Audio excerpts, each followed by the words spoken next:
Agora que xa estamos rematando a Covid, xa pasou nos Estados Unidos nos anos 20, os Roaring Twenties, moita festa, e en Galicia vai pasar o mesmo. Bueno, pois aquí temos a resposta.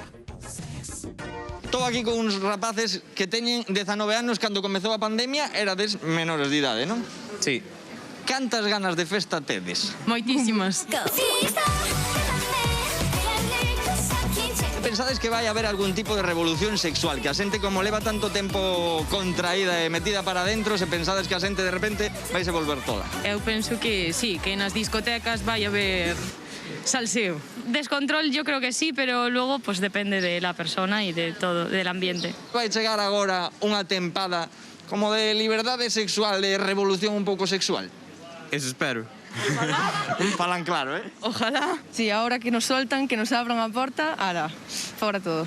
Para hacer bien el amor hay que venir al sur. Lo importante es que lo hagas con quien quieras tú. Lucía Álvarez, psicosexóloga de Con Mucho Gusto, como ten pinta de que vai ser a cousa? Ao final a cousa ten moito que ver tamén co prepandémico, refírome.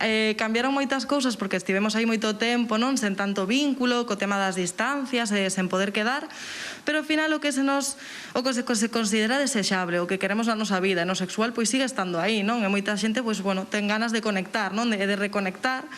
Entón, pois sigue pasando o que pasaba un pouco antes, non? Tampouco creo que haya un cambio tan grande.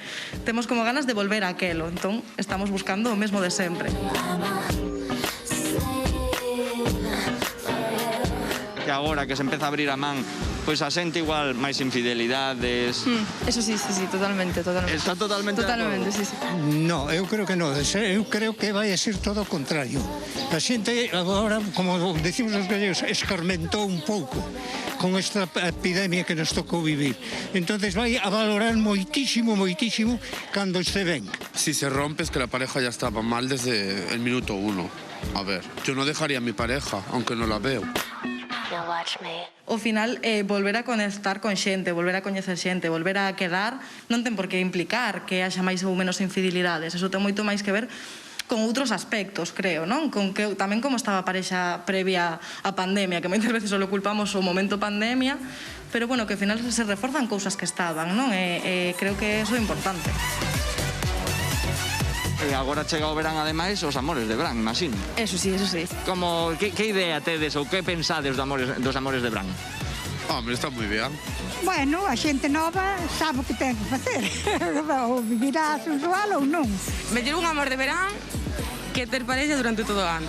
Se fora novinha, pois, non sei, faría como fan todos.